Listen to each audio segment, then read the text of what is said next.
Welcome back, everyone, to a new story. We really hope you enjoy it. My name is Ethan, and for the first 22 years of my life, my defining characteristic was my complete lack of one. I was the background character in everyone else's story, the reliable friend, the designated driver, the guy who would help you move a couch on a Saturday. In my circle of friends, if you could even call it that, I was known as good old Ethan. It wasn't a compliment, it was a dismissal, a label for someone safe, predictable, and utterly non-threatening. To them, I was the resident virgin, a fact they brought up with the casual cruelty only close friends can muster. They saw me as sexually inert, a benign presence who simply hadn't figured out the mechanics of attraction. Mason, the self-appointed alpha of our group, once clapped me on the back and declared, "Don't worry, man, one day you'll get laid, probably by a very kind, very patient nurse when you're 70. Cass and Lila had laughed, that tinkling, sharp sound that always made my stomach clench. They were wrong. Of course, not about the virgin part that was painfully true, but about the reason why. My lack of a girlfriend wasn't due to shyness or ineptitude. It was because my desires were a secret language I couldn't speak, a world I inhabited only in the silent privacy of my own mind. They thought I didn't want sex. The truth was, I craved it with an ache that felt like a physical hollowness inside me. But I didn't want it the way Mason did. I didn't want to conquer. I wanted to be conquered. I didn't want to take. I wanted to be taken. My deepest, most shameful fantasy wasn't about being with a girl. It was about being one. This secret lived behind my eyes. In the quiet moments when I was alone, late at night, I would stand in front of the full-length mirror on my closet door, the one I'd bought specifically for this ritual. I'd strip off my loose-fitting t-shirt and jeans, the drab uniform of my male existence, and stare at the reflection that felt like a stranger. My body was unremarkable, soft around the middle, narrow shoulders, clumsy limbs. It was a container that didn't fit the contents. In the dim light, I would let my imagination take over. I'd place my hands on my flat chest, pressing inward, and imagine the soft, heavy weight of breasts. I'd picture them full and sensitive, straining against a lace bra, the nipples hardening at the slightest touch. I'd run my hands down my sides, tracing a path where a waist should have been, imagining it cinching inward to create an hourglass curve that flowed into wide, soft hips. I'd close my eyes and feel the phantom sensations, the whisper of a silk slip against my thighs, the gentle constriction of a garter belt, the swish of long hair brushing against my bare back. In these moments, the fantasy was so vivid it felt like a memory. I wasn't just imagining a different body, I was remembering a different self, a version of me that was beautiful, desirable, and vulnerable. I imagined a man's hands on that body, Mason's, sometimes. In my most treacherous thoughts, and the thrill of it was a dizzying, terrifying cocktail of pleasure and self-loathing. I wanted to be the one who blushed, the one who trembled, the one whose body was a landscape to be explored. This was my truth. This was the reason I was good old Ethan. How could I ever bring a girl home when the girl I truly wanted to be was locked inside me? My friends were a complicated ecosystem of casual torment. Mason was the jock, all muscle and swagger. He moved through the world with an unearned confidence that drew people in, especially women. He treated me with a kind of benevolent condescension. Like a pet, he occasionally remembered to pat on the head. Cass was the sharp, witty one. She was beautiful in a way that felt dangerous, with dark eyes that saw everything and a mouth that could cut you down with a single, perfectly aimed comment. She was the one who teased me the most, her jokes always circling my perceived lack of masculinity. She seemed to get a special kind of pleasure from making me squirm. And then there was Lila, quiet, watchful Lila. She rarely joined in the teasing, but her silence was a form of complicity. She'd offer a small, apologetic smile after one of Mason's jabs or Cass's barbs, but she never defended me. Her inaction was just another brick in the wall of my isolation. We'd known each other since high school, a bond forged more by proximity than genuine affection.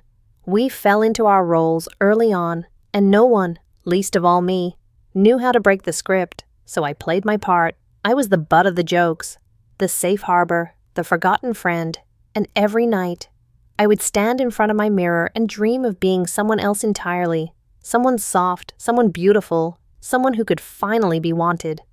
The fantasy was my sanctuary and my prison. It was a place where I felt whole, but it also reminded me of how fractured I was in the real world. I'd scroll through websites late at night, not for porn, but for clothing. I had a secret folder bookmarked, filled with images of satin lingerie, flowing skirts, and high heels. I'd study the way a silk camisole draped over a woman's chest, or the way a pair of stockings elongated her legs. I knew the difference between a balconette and a push-up bra, between chiffon and charmeuse. It was a useless, secret knowledge that I could never share. Sometimes, the longing became unbearable. It was a physical ache, a yearning so profound it felt like I was being stretched thin from the inside out. I would press my face against the cool glass of the mirror, whispering to the reflection, to the boy I didn't want to be. Just for a day, I'd plead to the empty room. Just for an hour, I just want to know what it feels like.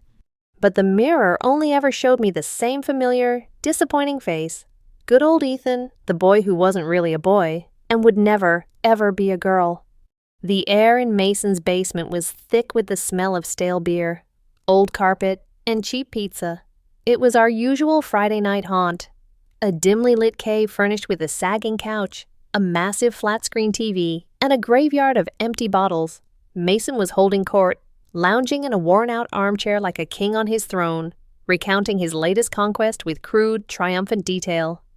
And then I just looked at her, he was saying, a smug grin plastered on his face, and I was like, "You ready for this?" And dude, she just melted. Cass, perched on the arm of the couch, rolled her eyes, but a small smile played on her lips. Ever the poet Mason. Lila was curled up on the far end of the sofa, scrolling through her phone, offering a non-committal hum every now and then. And I was in my usual spot, on an old wooden chair slightly outside the main circle, present but not participating. I was just listening, absorbing the casual way they spoke about intimacy, about bodies and desires. It felt like they were speaking a foreign language I had only ever studied in book. Mason's story wound down, and an uncomfortable silence fell. It was the kind of silence that always ended with their attention turning to me. I could feel it coming, like a change in air pressure before a storm. It was Cass who fired the first shot. "What about you, Ethan? Any torrid tales to share?" Finally make eye contact with a girl at the grocery store. I felt the familiar heat rise in my cheeks. I just shrugged, trying to make myself smaller. Nothing to report. "Shocker." Mason snorted, taking a long swig of his beer. "Dude, you have got to get out there. It's not that hard. Girls like confidence." "Maybe that's the problem," Cass mused, her dark eyes zeroing in on me with unnerving intensity. "Ethan doesn't exactly scream confidence. He's got that, bottom energy." The phrase hung in the air. I knew what it meant. And the fact that she knew and was applying it to me sent a jolt of pure, white-hot shame through my entire body. My face felt like it was on fire. I wanted the floor to open up and swallow me whole. "Totally," Mason agreed, laughing. He's the type of guy who would apologize after sex. The two of them were like a comedy duo, and I was their unwilling punchline. Lila looked up from her phone, a flicker of something pity, maybe in her eyes before she looked away again. No help would come from that corner. Cass leaned forward, a predatory glint in her eye. She was warming to her subject. "You know, it's a shame Ethan's a guy. If he were a girl, he'd be a total knockout. In a shy, innocent kind of way." My heart started pounding. This was new territory. They had called me pathetic, hopeless, and sexless, but they had never crossed this line. They had never imagined me as a girl. Mason, intrigued, played along. "Yeah, you think so?" "Oh, totally," Cass said, her voice dropping into a descriptive, almost hypnotic tone. "Think about it. He's already got the soft features. Give him some long hair, maybe dark like his, falling over his shoulders. And he'd definitely have big boobs, the kind that are always spilling out of his top a little, because he's too flustered to notice." I couldn't breathe. My secret fantasy, the one I nurtured in the dead of night in front of my mirror, was being spoken aloud by the person I feared most. Every word she said was a perfect echo of my own hidden desires. The long hair, the soft body, the big breasts. It was all there. She would blush all the time. Cass continued, her gaze fixed on me, enjoying my obvious distress. You'd just have to look at her and her cheeks would turn bright red. She'd be the type who gets all weak-kneed if a guy just brushes his hand against hers. A total sub, Mason concluded, nodding sagely. The type you could just pin against a wall, and she'd just melt. He used his own word from earlier, but this time it was directed at a phantom female version of me. My shame was warring with a strange, dark excitement to be seen this way, to have the secret. Feminine part of me recognized and described, even as a joke, me. It was electrifying. The humiliation was real, a bitter taste in my mouth, but beneath it, a forbidden thrill was coiling in my stomach. They were mocking me, but they were also painting a picture of the person I desperately wanted to be. They saw it in me. Even if they didn't know they were seeing the truth, they saw it. They went on for what felt like an eternity, building this fictional girl, this Ethel or Erin or whatever name they landed on. They described her clothes, soft sweaters, and short skirts. They described her voice quiet and hesitant. They described her personality eager to please, easily flustered, and secretly desperate for attention, with every detail. They were unknowingly carving out the shape of my soul and putting it on display for their amusement. I sat there, silent and rigid, my hands clenched into fists in my lap. My body was a battlefield of conflicting emotions. Part of me wanted to scream at them to stop, to get up and walk out and never see them again. But another, darker part of me was hanging on every word, committing them to memory. It was the most attention they had ever paid me, and though it was cruel, it was also a twisted form of validation. Finally, the joke ran its course. The conversation shifted, moving on to plans for the weekend, leaving the phantom girl they had created hanging in the basement air between us. But she didn't disappear for me. She stayed, a shimmering outline of possibility. For the rest of the night, I felt her presence. When Mason talked, I imagined how she would listen, her eyes wide with admiration. When Cass made a sharp joke, I imagined how she would giggle nervously. I was no longer just Ethan, the forgettable friend. I was Ethan, the boy who carried the ghost of a girl inside him, a girl they had accidentally brought to life. And I knew, with a certainty that terrified me, that I would do anything to meet her. A week later, the ghost of that conversation still haunted me. The girl they'd invented, Erin, had taken up permanent residence in my head. She was with me when I woke up, a soft imagined presence. She was there when I tried to study, her phantom hair tickling my neck. My nightly rituals in front of the mirror became more intense, more detailed. I was no longer just imagining a body. I was trying to become Erin. We were back in Mason's basement. The mood was different this time, restless and bored. The usual topics of conversation had been exhausted, and we were all just scrolling aimlessly on our phones. It was Cass who broke the silence, a strange, excited tone in her voice. "Well, guys, check this out." We all looked up. She was holding her phone out, a web page glowing in the dim light. I was just going down this weird internet rabbit hole, you know. Urban legends, spooky stuff, and I found this. It's called Velvetson's Mirror Right. The name alone sent a shiver down my spine. It sounded decadent and dangerous. "What is it? Some stupid creepypasta?" Mason asked, not bothering to look up from his own phone. "No, it's different," Cass insisted, her voice full of theatrical gravity. "It's not a story, it's a ritual, a spell. It says, and I quote, 'to awaken the flesh you were meant to have.'" She looked directly at me when she said that last part, a sly, knowing smirk on her face. My blood ran cold. "What does that even mean?" Lila asked, her curiosity finally piqued. Cass started reading from her phone, her voice taking on the cadence of a late-night horror movie host. "The rite promises to reshape the petitioner's body to match their truest, innermost desire. It's supposed to call on a succubus or some kind of spirit named Velvetson to grant the wish, but it's, pretty intense." "Get to the good part. What do you have to do?" Mason said, finally interested. "Okay, so you need a full-length mirror, a circle of salt, 13 black candles, and a brass bowl." Cass read, "The petitioner has to be completely naked inside the circle. They have to light the candles, stare at their own reflection, and chant this weird Latin-sounding phrase over and over. She paused for dramatic effect. And then, this is the wild part, they have to bring themselves to climax while chanting. Mason burst out laughing, a loud barking sound. You're kidding me, a magical jerk-off session. It gets weirder, Cass said, her eyes wide with amusement. It says the offering, you know, the stuff has to be caught in the brass bowl. And when it is, the mirror is supposed to show you your true form. And if the spirit is pleased, the reflection will step out and merge with you, making the change permanent. The basement fell silent for a moment as we all processed the bizarre, lurid details. It was ridiculous. It was insane. It was the kind of thing only a deeply disturbed person on the internet would invent. And it called to me like a siren song. To awaken the flesh you were meant to have. The words echoed in my skull, my true form, the mirror. It was a twisted, supernatural version of my own private ritual. Mason was the one who made the connection. He slowly lowered his beer, a cruel, brilliant idea dawning on his face. He looked at Cass, then his eyes swiveled to me. "Oh my God," he breathed, "we have to make Ethan do it." My stomach dropped. No way.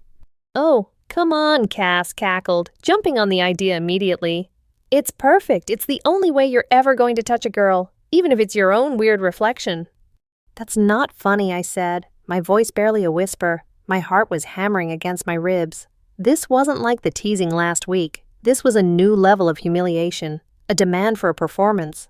"It's hilarious," Mason declared, getting to his feet. "We have all the stuff. My mom has a bunch of those weird black candles for Halloween. There's salt in the kitchen. And I've got that old brass bowl from when I was into that whole Lord of the Rings phase. The only thing we need is a mirror." "My old dance mirror is in the garage," Lila offered quietly. I shot her a betrayed look, but she wouldn't meet my eyes. She was being swept along in their tide of cruel excitement. "No, I'm not doing it," I said. Standing up, my hands were shaking. "This is stupid. You guys are being assholes." Mason stepped in front of me, blocking my path. He was a lot bigger than me, and he used his size to intimidate, looming over me. "What's the matter?" Ethan scared. "It's a dumb, gross dare," I shot back, trying to keep my voice steady. "Or maybe," Cass interjected, her voice dangerously soft as she came to stand beside Mason. "You're scared because you actually want to do it. You want to see what happens. You want to see if little Aaron shows up in the mirror." Her words hit me like a physical blow. She had seen right through me. She saw the flicker of terrified longing in my eyes. She knew. My desire and my shame were locked in a death grip. The thought of being naked in front of them, of performing such an intimate, vulnerable act while they watched and laughed, was a nightmare. It was the ultimate degradation. But the promise of the ritual, however insane, was a powerful lure. The chance, even a 1 in a billion chance, to see her, to see the girl I was supposed to be. It was a temptation so strong it felt like a physical force, pulling me toward the abyss. "We're not letting you leave until you do it," Mason said, his voice leaving no room for argument. He crossed his thick arms over his chest. Cass stood beside him, a united front of mockery and coercion. I looked from Mason's smug face to Cass's predatory smile, and then to Lila, who was now staring at her shoes, a silent accomplice.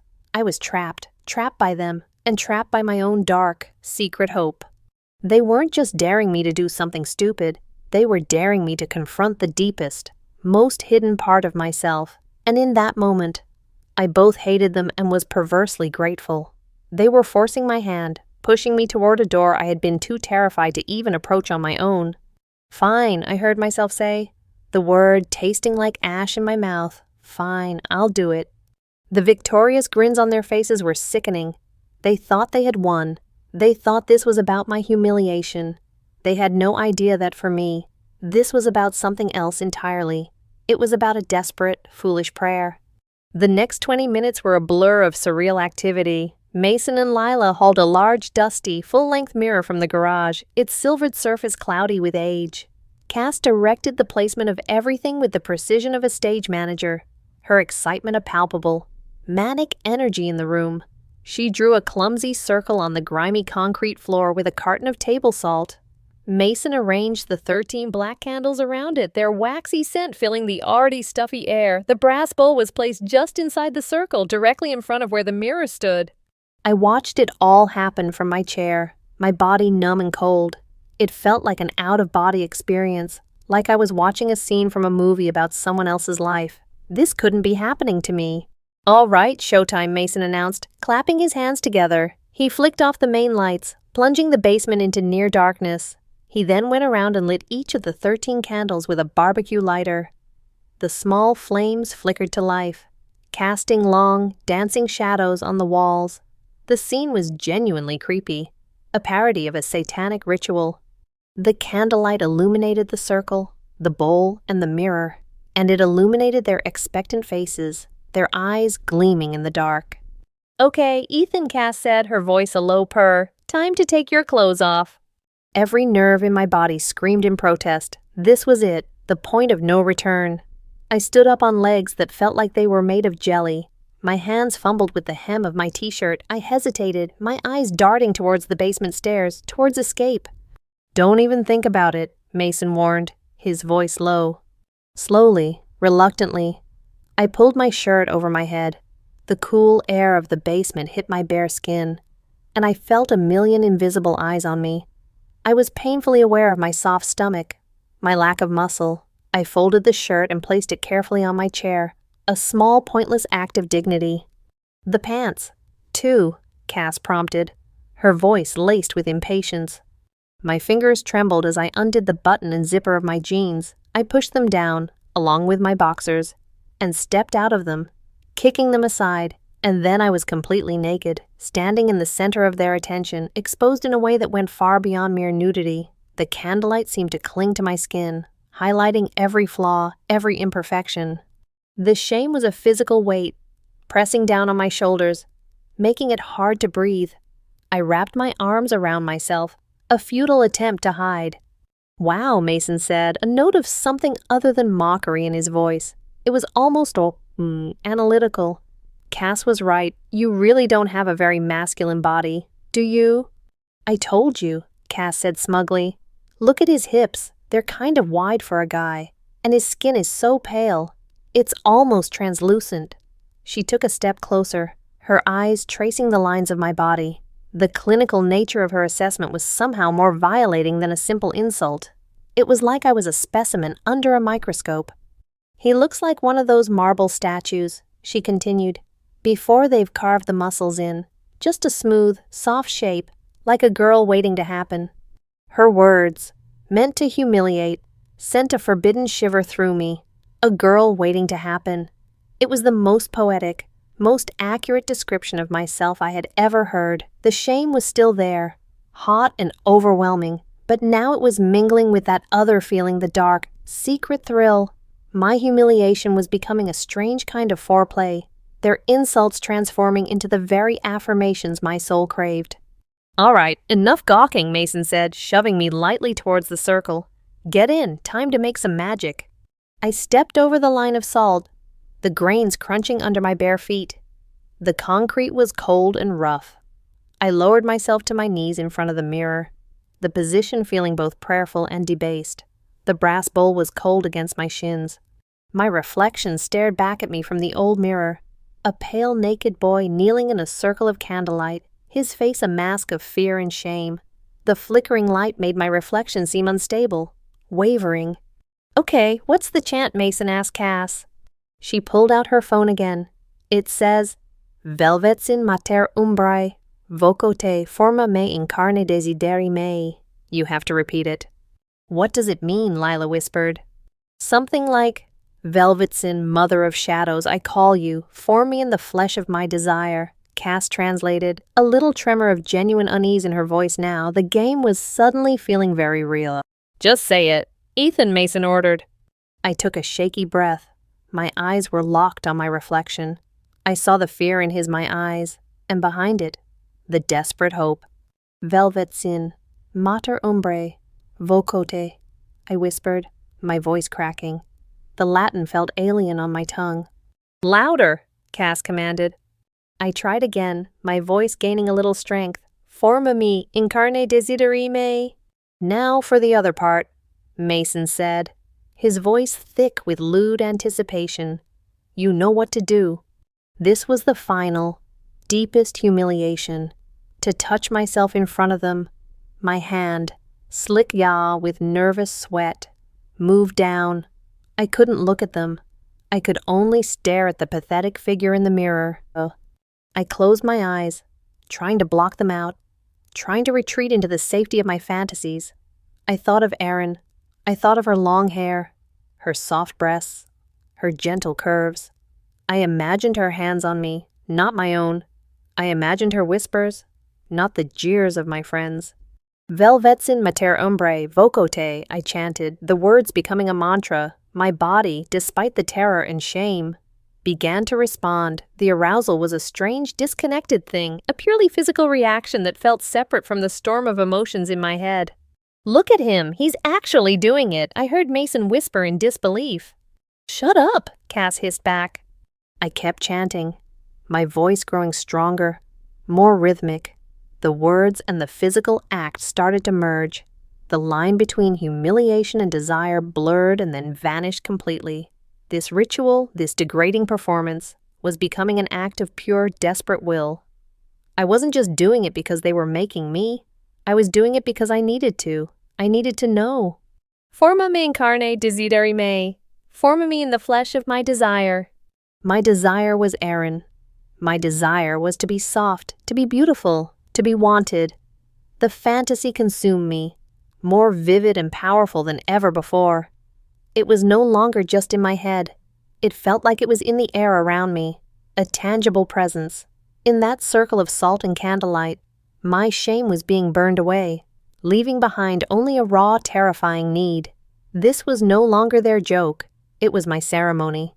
The air in the basement began to change. It wasn't just my imagination. A real, physical shift was occurring. A sudden, unnatural cold seeped into the room, raising goosebumps all over my exposed skin.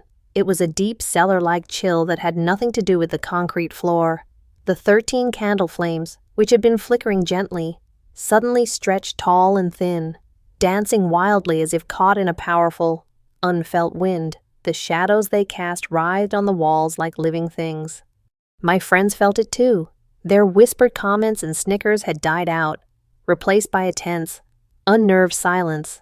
I could feel their eyes on me, but their gazes were no longer mocking. They were filled with a mixture of confusion and burgeoning fear. The game had stopped being fun. But I couldn't stop. I was too far gone, caught in the rhythm of the chant and the rising tide of sensation in my own body. My eyes were fixed on my reflection in the dusty mirror. Something was happening there too. The image was no longer stable. My face seemed to flicker, the features momentarily softening, the jawline less defined, the eyes wider and darker. I blinked, and it was just me again, the scared, naked boy. But I had seen it, a ghostly premonition. Velvetsin, mater umbrae, voco te, forma me in carne desideri me. The words poured out of me. No longer a conscious effort, but an involuntary invocation. My voice was hoarse, desperate. My heart hammered against my ribs, a frantic drumbeat matching the dance of the candle flames. The fantasy of Erin was all-consuming now. I could feel the phantom weight of her hair on my back, the imagined softness of breasts against my chest. The desire was no longer a vague yearning. It was a sharp, undeniable command. I was reaching the point of no return, both physically and spiritually. As the final, inevitable climax washed over me, a strangled cry escaped my lips, my body convulsed, and I fulfilled the last, grotesque requirement of the rite, my offering landing in the cold, brass bowl. The moment it happened, everything changed. A collective gasp came from my friends. The candle flames all shot up to twice their height, burning with a strange, violet-white intensity, and the temperature in the room plummeted, but I barely noticed. My attention was riveted to the mirror. The surface of the glass was no longer solid. It began to ripple, to shimmer and warp as if it had turned to liquid mercury. My reflection distorted, stretching and twisting like a funhouse caricature. And then, it began to reform. It was still me, but it wasn't. The figure taking shape in the mirror was the girl from my fantasies. The face was mine, but softened, the cheeks fuller, The lips redder and plumper, the eyes were the same shape, but they held a new depth, a new knowledge, and as I watched, transfixed, they slowly bled from their normal hazel into a deep, luminous crimson. Long, dark hair cascaded down, framing the face, so black it seemed to drink the candlelight. The body was slender but curved in all the right places. A small, delicate waist flared out into full, womanly hips, and the chest. I saw the rise of two perfect round breasts, high and firm, their peaks a dark rose color. It was her, it was Erin, it was the girl I had dreamed of, brought to life in the silvered glass. She, the reflection, smiled. It was a slow, knowing, and deeply unsettling smile. Behind her, a shadow detached itself from the darkness, a taller, more ephemeral figure with an impossible silhouette, its presence more felt than seen, the succubus, velvet sin. I scrambled backward, knocking over the brass bowl. The salt circle broke. I didn't care. All I could do was stare, my mind reeling, trying to process the impossible sight before me. This couldn't be real. It was a hallucination, a trick of the light and my own overwrought imagination. But then I felt it. A sharp, tingling sensation started in my fingertips and toes, like pins and needles, but warmer. It spread rapidly up my limbs, a buzzing energy that made my muscles twitch. I looked down at my hands. My skin, it was changing. The fine, dark hairs on my arms seemed to retreat, disappearing into my pores. The skin itself was becoming smoother, softer to the touch, the calluses on my palms fading away. "Ethan, what the hell?" Mason's voice was a choked whisper. I tried to answer, but my own voice caught in my throat. It felt tight, constricted. I swallowed hard, and a strange ache resonated in my larynx. I felt a subtle but distinct shift in its position. A wave of dizziness washed over me, and I put a hand to my chest to steady myself. Beneath my palm, I felt a deep, dull ache spreading across my pectoral muscles. It wasn't a painful feeling, more like a profound stretching, a growing pain. I pressed my fingers into the flesh, and it felt denser, more sensitive. A jolt of electric pleasure and terror shot through me. It was happening. It was actually, impossibly, happening. My reflection, my beautiful, terrifying other self, watched me with her glowing red eyes. She mirrored my movement, placing a delicate, long-fingered hand on her own perfect breast. She tilted her head, her expression one of amused curiosity, as if she were watching a chick struggle to hatch from its egg. The ritual hadn't just shown me a vision, it had been a trigger. A key turning in a lock I never knew existed. The shame, the desire, the humiliation, the offering, they hadn't been for nothing. They had been the price of admission. And now the transformation was beginning. The world seemed to slow down, narrowing to the space between me and the mirror. The gasps and frightened whispers of my friends faded into a dull background hum. There was only the rippling image of the girl I was becoming and the strange, electric symphony of change playing out across my own body. I was terrified, but the terror was laced with a profound, intoxicating sense of rightness. This wasn't a violation. It was a homecoming. Every strange new sensation felt less like an alteration and more like a correction. My body finally aligning with the truth my soul had always known. My bones ached. It was a deep, resonant ache, centered in my hips and shoulders. I could feel a subtle, grinding pressure as my pelvic girdle seemed to widen, shifting with a series of tiny, internal cracks. My shoulders felt like they were being drawn inward, narrowing and losing their boxy, masculine frame. I hunched over, wrapping my arms around my torso as another wave of change washed over me. My skin continued its miraculous transformation. It felt like I was shedding a layer of rough, ill-fitting fabric, revealing something exquisitely soft and sensitive underneath. The air, which had been bitingly cold just moments before, now felt like a caress against my new skin. The slightest movement sent shivers of previously unknown pleasure across my stomach and back. "His face?" I heard Lila whisper, her voice trembling. "Look at his face." I lifted my head and looked back at the mirror. The changes were no longer subtle flickers. They were happening in real time. The layer of subcutaneous fat on my face was redistributing itself, softening my jawline, plumping my cheeks. My eyebrows were arching into a more delicate shape, and my eyelashes seemed to be growing longer and thicker, casting faint shadows on my cheeks. My Adam's apple had shrunk, smoothed into the pale, slender column of my neck. The reflection smiled again, a slow, languid curve of her lips. It was my smile, but it was also hers. It was seductive, confident, and utterly alien on the face I was used to seeing. My attention was drawn back to my chest. The dull ache was intensifying into a sharp, focused throb directly behind my nipples. They were tight, pebbled, and exquisitely sensitive. As I watched, a faint swelling began to appear beneath them, the very first tender buds of breast tissue. It was barely visible, but I could feel it. A profound, foundational shift was taking place in my very flesh. My friends were frozen, a tableau of disbelief and fear. Mason, who had been so smug and confident, had backed away until his back was pressed against the far wall. His face was pale, his mouth slightly agape. He looked from me to the mirror and back again, his jock bravado completely shattered. He wasn't seeing good old Ethan anymore. He was seeing something impossible, something monstrous or miraculous. Cass was closer, her fear mixed with an intense, almost scientific curiosity. Her eyes were wide, darting back and forth, trying to catalog every impossible detail of my transformation. She looked at my softening features, the new sensitivity of my skin, the nascent swell on my chest. Her expression was unreadable, a cocktail of shock, fear, and something else, something that looked disturbingly like fascination. The girl she had invented as a joke was clawing her way into reality right in front of her, and she couldn't look away.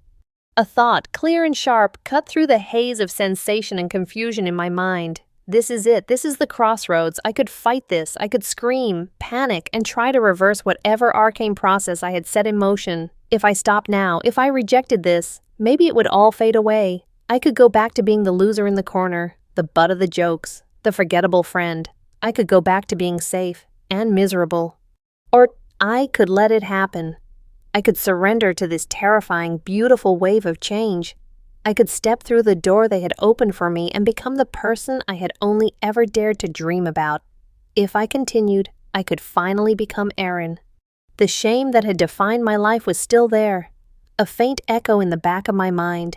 It whispered that this was wrong, that I was a freak, that I should be horrified. But a new feeling was rising to meet it, a feeling so powerful it threatened to drown out everything else desire. Not just the desire to be a girl, but the desire to live, to be seen, to be wanted. The reflection in the mirror seemed to sense my internal conflict. Her crimson eyes softened slightly. She raised a delicate hand, not in a mirrored gesture this time, but as an invitation. She pressed her palm flat against the surface of the glass, and the liquid mirror rippled around her fingers. She was beckoning me, inviting me to join her, inviting me to become her. The choice was mine: remain the ghost in my own life, or embrace the flesh of my desire. I looked at Mason's fear and Cass's fascination for the first time. They weren't looking through me, they were looking at me, really looking, and what they saw was captivating them. This new form, this nascent femininity, held a power I had never known. The shame began to feel distant, irrelevant. I pushed myself up from my knees, my movements still clumsy but imbued with a new sense of purpose. My body felt alien and yet more my own than ever before. The aches and pains were a testament to my rebirth. I was no longer just Ethan. I was a girl waiting to happen. And the waiting was over. The silence in the basement was absolute, a heavy blanket that smothered all sound. Even the wild flickering of the candles had subsided, their flames now burning with a steady, intense light. All of the energy in the room seemed to be focused on the space between me and the mirror. My body was still buzzing, a low-level hum of cellular reconstruction. I could feel my hair at the nape of my neck, suddenly longer, tickling my shoulders. My hips felt wider, changing the way I stood, the way I balanced my own weight. It was a subtle but profound shift in my center of gravity.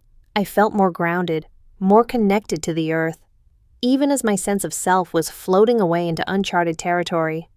I took a tentative step forward, my bare feet silent on the cold concrete. The image in the mirror, Erin took a step toward me, her movements graceful and sure. She was everything I was not: poised, confident, complete. Her red eyes held mine, and in their depths, I saw not a monster, but a promise of a life where I would not be invisible, a life where I would be desired. "Ethan, don't," Mason's voice croaked from the corner. It was a plea, thin and reedy, all his earlier bravado gone. He was afraid of what I was becoming. His fear was a confirmation. It told me that this was real. It told me that this was powerful. His desire to keep me as the pathetic, harmless Ethan I had always been was the final push I needed. His world had no place for Aaron, and I realized, with a sudden shocking clarity, that my world had no place for him. I turned my head slightly, not to look at him, but just enough to acknowledge his words. And when I spoke, the voice that came out was not my own. It wasn't the hesitant, unremarkable baritone I was used to. It was higher, softer, with a breathy, feminine cadence that sent a jolt of pure euphoria through me. "What's wrong?" "Mason, she asked. The words flowed effortlessly. "Isn't this what you wanted? A girl you could pin against the wall? A girl who would just melt?" I used his own words against him, and I saw him flinch as if I had struck him. Cass's breath hitched.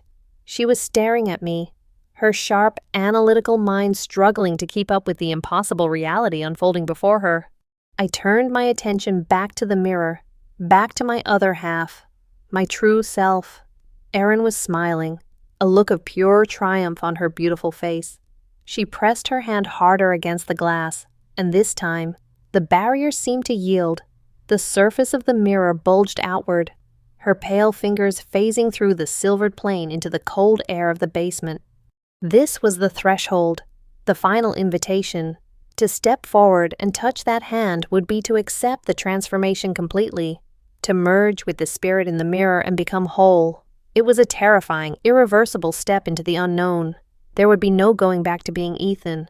For a heartbeat, the boy I used to be made one last, desperate stand. He screamed in my mind, a voice of pure panic begging me to run, to hide, to reject this monstrous change. He reminded me of the world outside this basement, of the life I would be leaving behind, of the impossibility of what was happening. But Erin's voice, my new voice, was stronger. It whispered of pleasure, of acceptance, of finally having a body that felt like home. It spoke of a future where I would no longer be a footnote in someone else's story, but the author of my own. I lifted my own hand, my new, more slender hand with its smooth skin and faintly elongated fingers. It trembled in the air as I reached for her. The candles flickered violently one last time, and then, all at once, they were extinguished, plunging the room into absolute darkness. But it wasn't truly dark. The mirror itself was now the only source of light, glowing with a soft internal luminescence, silhouetting the two figures, one inside the glass, one out reaching for each other. In that final silent moment, I let go of the last remnants of my fear. I let go of Ethan. I looked into the crimson eyes of my own desire and gave myself over to it completely. My final words were not for Mason or Cass or Lila. They were for the reflection, for the spirit, for myself, a vow and a surrender. "If this is who I am meant to be," I whispered, my voice a soft melody in the glowing dark, "then I accept." My fingers touched hers. And as the cold, ethereal energy of the mirror world flooded into me, my world didn't end, it began. The sensation of our hands touching was indescribable. It was not the feeling of flesh against flesh, nor was it like touching cold glass. It was like plunging my hand into a current of pure energy, a liquid light that was both freezing cold and searingly hot at the same time. The energy surged up my arm, through my shoulder, and straight into my heart. For a moment, there was a disorienting fusion of senses. I saw sounds as colors, felt emotions as textures. The glowing mirror dissolved, not into darkness, but into a blinding white light that filled my vision and my mind. I felt my consciousness expand, merging with another, older, wiser consciousness. It was the presence of Velvetsin, the entity from the mirror. She wasn't possessing me or consuming me. She was integrating, her power becoming my own, unlocking the potential that had always been dormant within me. The last vestiges of my male body were burned away in that white-hot light. I felt my bones complete their shift. My muscles reweave themselves into a softer, more feminine pattern. The budding sensation in my chest blossomed in a rush, a feeling of fullness and weight that was both shocking and deeply, profoundly right. A final, convulsive shudder ran through me, and then, stillness. The light receded, The sounds of the basement returned the dripping of a distant pipe, the terrified, shallow breathing of my former friends. I opened my eyes. The world looked different, sharper, the colors were more vibrant. I was aware of my body in a way I had never been before. I felt the weight of my new breasts, the curve of my hips, the impossible sensation of long, silky hair brushing against my bare shoulders and back. I ran a hand down my side, over the smooth skin of my stomach and the flare of my hip. The body was no longer a fantasy. It was mine. I was no longer Ethan. I was Aaron. I slowly turned to face the others. Their faces were pale masks of shock in the dim light filtering down from the small basement window. They looked like they had seen a ghost. In a way, they had. The ghost of the boy I used to be. Mason was still pressed against the wall, looking at me with wide, terrified eyes. His fear was now mixed with something else, a dawning, unwilling flicker of attraction. He was looking at my new form, the curves, the pale skin, the long hair, and his primal.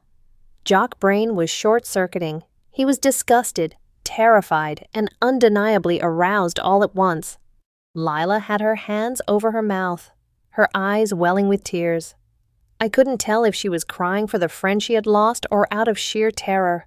And Cass was staring at me with an unreadable intensity. Her fear was there, but it was overshadowed by a ravenous curiosity. She, the creator of the joke, the architect of this moment, was now face to face with her creation.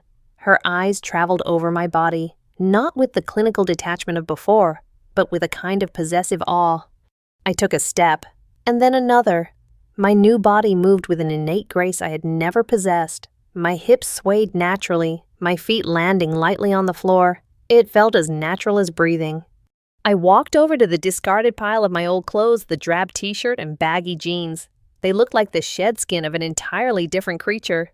I nudged the jeans with my bare foot. They were a relic from another life. "Well," I said, and hearing my new melodic voice in the quiet room was a thrill unlike any other. "I guess I'll be needing some new clothes." The simple, mundane statement seemed to break the spell. What are you?" Mason stammered, his voice trembling. I smiled, the same slow, confident smile I had seen in the mirror. It felt natural on my new lips. "I'm the girl you wanted me to be," I said softly. I looked at Cass, the one you described so perfectly. Cass swallowed hard, unable to look away. "This is impossible." "Is it?" I tilted my head, letting my long hair slide over one shoulder. I felt a surge of power, a confidence that was intoxicating. "You found the ritual. You drew the circle. You lit the candles. You pushed and you pushed until you got what you wanted. You should be happy. You finally broke good old Ethan." I let the name hang in the air. A final farewell. Then I turned and walked towards the basement stairs. Each step felt deliberate, powerful. I was no longer hiding, no longer making myself small. I was taking up space in the world, and the world would have to make room for me. At the top of the stairs, I paused and looked back one last time. 3 people, their faces pale in the gloom, staring at a stranger. Our friendship, such as it was, had been built on a foundation of my weakness and their casual cruelty. That foundation had just crumbled to dust. "Don't worry," I said, my voice carrying a hint of dark amusement. "I'm sure we'll see each other around." Then I turned and walked up the stairs, out of the darkness of the basement and into the dawn of my new life. I was naked, reborn, and utterly, terrifyingly free. The boy named Ethan was gone, a forgotten friend in a story that was now, finally, all my own, and Aaron was just getting started.